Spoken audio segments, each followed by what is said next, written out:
देखे थे कि टैली प्राइम में हमने तीन तीन पार्ट में आपको बता दिया।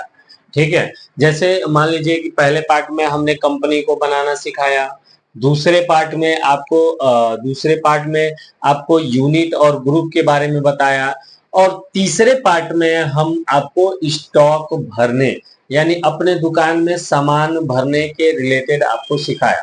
ठीक है, ऐसे तीन पार्ट में हमने टैली के एक पड़ाव को पार कर लिया।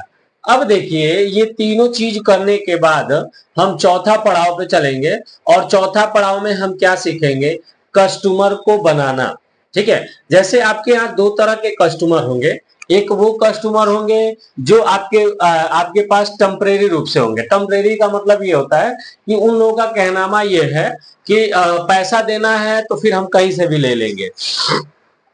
ठीक है, और एक वो तरह के कस्टमर होते हैं जो कहते हैं कि थोड़ा सा नरम पड़े चाहे गर्म पड़े, परमानेंट जिसको कहा जाता है। एक वो कस्टमर होते हैं जो आपके यहाँ परमानेंट रहते हैं। ठीक है, तो जो जो व्यक्ति आपके पास टेम्परेरी रूप से होता है उसका तो हम कोई लेजर नहीं बनाते हैं, उसको सिर्फ एक ही चीज में कैश में दे देते हैं। ठीक है, लेकिन जो व्यक्ति हमारे यहाँ परमानेंट होता है उसका पूरा का पूरा हम लोग लेजर बनाते हैं।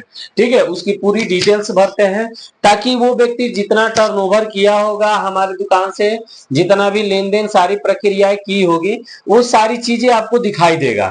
ठीक है, तो आइए हम उसी चीज के लिए हम बताते हैं। ठीक है, अब देखिए, आपको कंपनी क्रिएट हो गया, कंपनी क्रिएट हो गया, यूनिट हो गई, ग्रुप हो गई, और उसके बाद अब आते हैं कस्टमर बनाने। कस्टमर बनाने के लिए क्या करेंगे? आपको जो आपका इंटरफेस दिखाई दे रहा है उसी में आपका जो पहला वाला सिस्टम दिखेगा कि create, go to gateway of Tally में जो ये क्रिएट का ऑप्शन आता है उसके ऊपर क्लिक कर देंगे। ठीक है, जैसे ही क्लिक करेंगे आपको सेम वही चीज एक इंटरफेस खुलेगा, उसमें जो ये दूसरा नंबर का ऑप्शन आता है लेजर।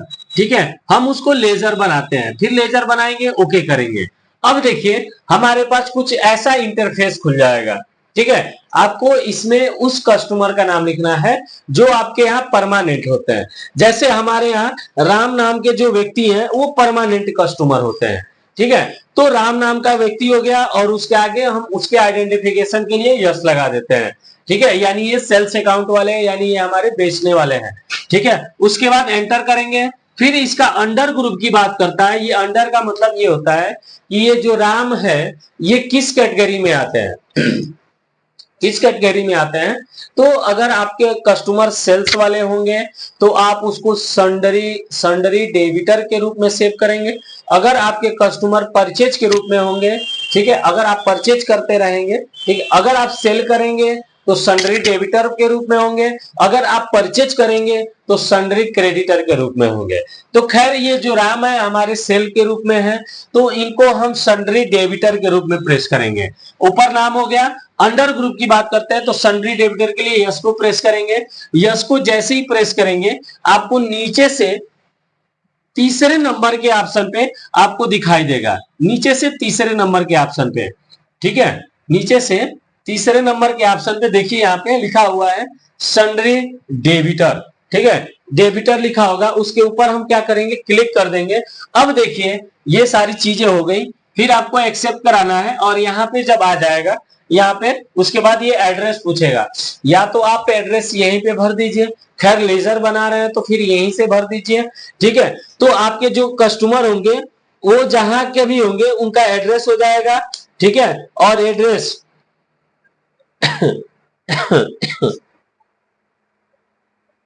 ठीक है, ये एड्रेस हो गया DEORIA,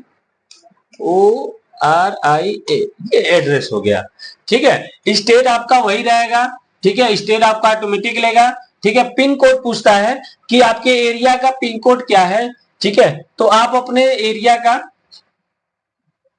ठीक है, पिन कोड भर दीजिएगा। उसके बाद इसको ऐसे ही एक्सेप्ट करा दीजिएगा। ठीक है, ऐसे ही आपको एक्सेप्ट करा दीजिएगा। ठीक है, एक और आपको हम प्रैक्टिकल के तौर पे बता दे रहे हैं, एक और बता दे रहे हैं। जैसे एक है मोहन नाम से। ठीक है, मोहन हो गया, आइडेंटिफिकेशन के लिए यस लगा देते हैं। ठीक है, उसके बाद एक्सेप्ट एंटर करेंगे।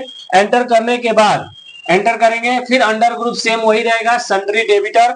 फिर इसको एक्सेप्ट कराते हुए आगे आएंगे, और फिर जब एड्रेस की बात करता है तो उसमें जो यहाँ पे एड्रेस शो कर रहा है उसका हम एड्रेस जो भी होगा, ठीक है, उसका हम एड्रेस डाल देंगे। एड्रेस डालने के बाद उसको सीधा सीधा एक्सेप्ट करा देंगे पिन कोड डालने के बाद, ठीक है। जो भी उसका एरिया का पिन कोड होगा उसको एरिया का हम पिन कोड डाल देंगे, और डालने के बाद उसको एक्सेप्ट करा देंगे, ठीक है। ऐसे वो एक्सेप्ट होता है। ये तो हो गया सेल्स के लिए, ठीक है। अब इसी तरह आपको एक परचेज का भी बनाना है, यानी आप जब परचेज करेंगे तो आपके लिए भी एक लेजर होना चाहिए, ठीक है।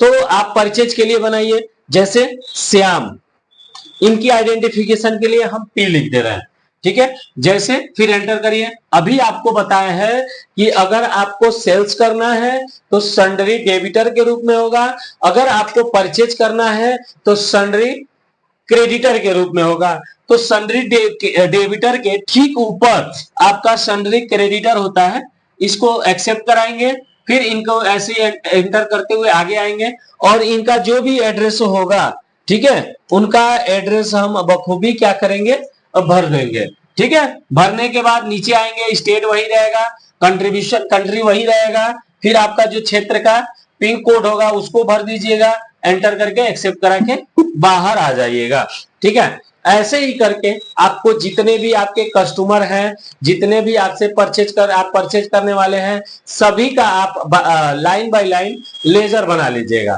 ताकि आगे चल के आपको इनमें एंट्री किया जा सके, इनके माध्यम से सेल किया जा सके, और इनके ही माध्यम से इनमें एंट्री किया जा सकते, ठीक है। आगे हम आगे चलेंगे तो आपको इसके बाद हम बिल निकालना जो होता है, आपको दो बिल बताया जाएगा, एक सिंपल बिल होता है, एक प्रोफेशनल बिल होता है। इसके आगे हम आपको कल बताएंगे, ठीक है। प्रैक्टिकल के तौर पे आप इसमें कम से कम 25, ठीक है, सन्ड्री डेबिटर के रूप में 25 लेजर बनाइएगा, और सन्ड्री क्रेडिटर के रूप में 25 लेजर बनाइएगा, ठीक है। प्रैक्टिकल